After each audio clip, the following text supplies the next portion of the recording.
Dicas para mandar bem na redação.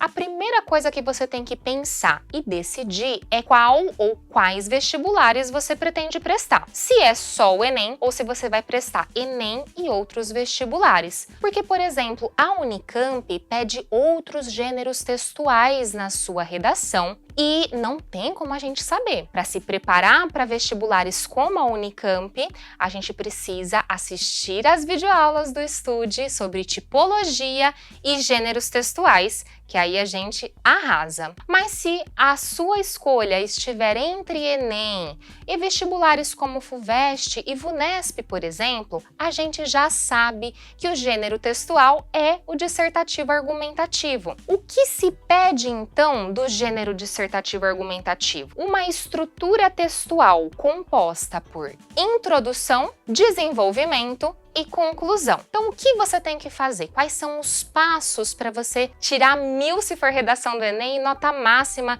em quaisquer outros vestibulares que você pretenda prestar? Você vai ler muito atentamente a proposta da redação, interpretar os textos de apoio, identificando qual é a situação-problema apresentada naquela frase temática e buscar quais são as associações dos textos, dos dados, gráficos e citações que são apresentados e apresentadas ali na sua proposta. Com base nisso, você vai fazer o seu projeto de texto. Que é isso mesmo, é projetar, é planejar o seu texto. A partir da identificação da situação-problema, você vai estabelecer, decidir qual vai ser a sua tese. O que é a tese? É a perspectiva da qual você vai falar.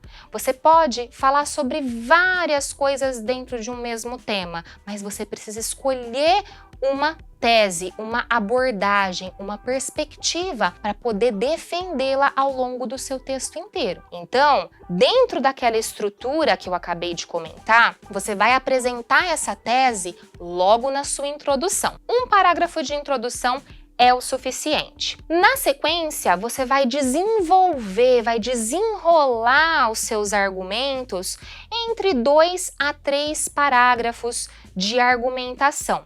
Nesses 2 a 3 parágrafos, você vai trazer dados, fatos, informações, citações, tudo aquilo que for relevante e coerente, que dialogue com a tese que você apresentou lá na introdução. Mas atenção! É preciso que haja autoria no seu texto.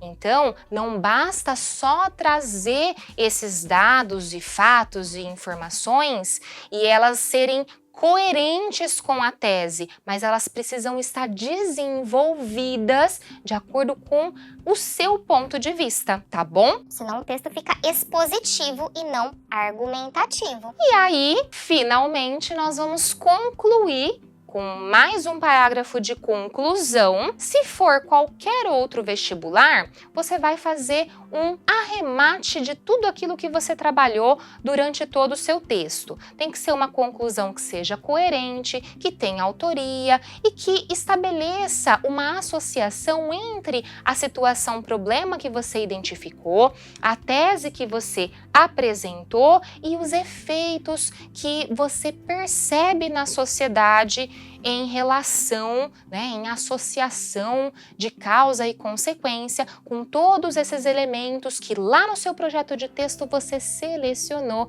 para poder sustentar essa sua tese e a sua argumentação. Mas, se o texto for modelo Enem, além desse arremate, a gente precisa apresentar na nossa conclusão a proposta de intervenção, que apresente 5 elementos. Quais são esses 5 elementos? A ação que você pretende desenvolver, que você pretende sugerir, ou seja, o que você sugere para enfrentar a situação-problema. Não é para resolver 100%, é para enfrentar no curto e médio prazo essa situação-problema que atrapalha, dá prejuízos para a sociedade. Além da ação, que é um dos elementos, você vai apresentar quem vai desenvolver essas ações? Quem é o agente ou quem são os agentes da sua ação? São instituições? É a comunidade escolar? É o poder público? É a comunidade? A sociedade em geral? É uma união dessas instituições? Você vai apresentar de forma clara quem é ou quem são os agentes responsáveis pela ação. Em um próximo plano, a gente também precisa explicar nessa proposta de intervenção como, quais meios, quais ferramentas, com que verba, de que modo, com quais detalhes esse agente vai conseguir desenvolver essa ação. Esse é o nosso terceiro elemento da proposta de intervenção. O quarto elemento são os efeitos de toda essa ação ou esse conjunto de ações proposto na sociedade. Então, se eu identifiquei uma situação, problema, apresentei uma tese, argumentei sobre essas causas e consequências prejudiciais à sociedade e, por fim, eu apresento uma proposta para enfrentar esse problema e trazer efeitos benéficos. Quais efeitos você espera, de acordo com o seu ponto de vista, colher dessas ações que você está propondo? E, por fim, todos esses 4 elementos precisam estar detalhados, tá? Não basta a gente jogar de qualquer forma esses elementos, a gente precisa de detalhamento.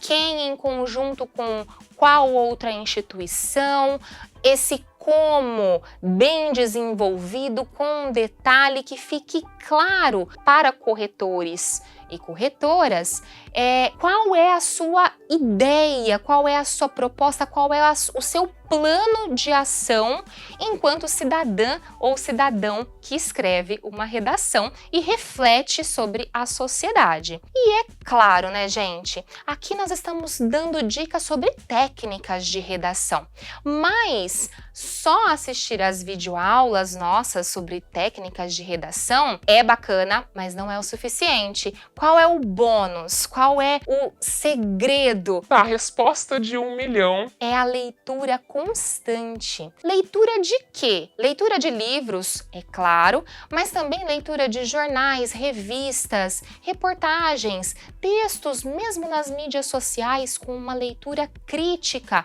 e associativa de tudo que está acontecendo na sociedade, e também leitura de mundo, interpretação dos contextos nos quais você esteja inserido, a sua sociedade esteja inserida, fugindo ali da sua bolha de vivência, de crenças e de compreensão, para você poder sair da caixinha e sair também de argumentos superficiais, certo? E por fim, a gente pode também se expor a podcasts, assistir a documentários, filmes, vídeos variados, ler entrevistas, até mesmo em revistas de esporte que aparentemente não tenham nada a ver com o que está acontecendo na sociedade. Mas é legal a gente se manter sempre atualizada e informada para poder mandar bem na redação, exercitando ao longo do ano inteiro o seu pensamento crítico, fazendo reflexões autônomas e, enfim, podendo ter autonomia para que o seu texto, além de ter uma técnica impecável, ele também tenha autoria e os corretores e as corretoras possam identificar que existe um ser humaninho, uma ser humaninha ali, pensante, pronta e pronto para entrar na universidade e transformar o seu futuro e o futuro da comunidade em geral. E aí, galera? Curtiram esse conteúdo? Gostaram dessa aula? Foi útil para você? Poxa, então curte, comenta, compartilha com as suas amigas, com seus amigos e se inscreve no nosso canal e segue a gente em todas as redes sociais. A gente tá no YouTube, tá no Instagram, tá no TikTok, tá no Facebook e em cada uma das redes sociais a gente tem um conteúdo bem especial para te ajudar a passar no vestibular e conquistar o seu sonho de entrar na universidade.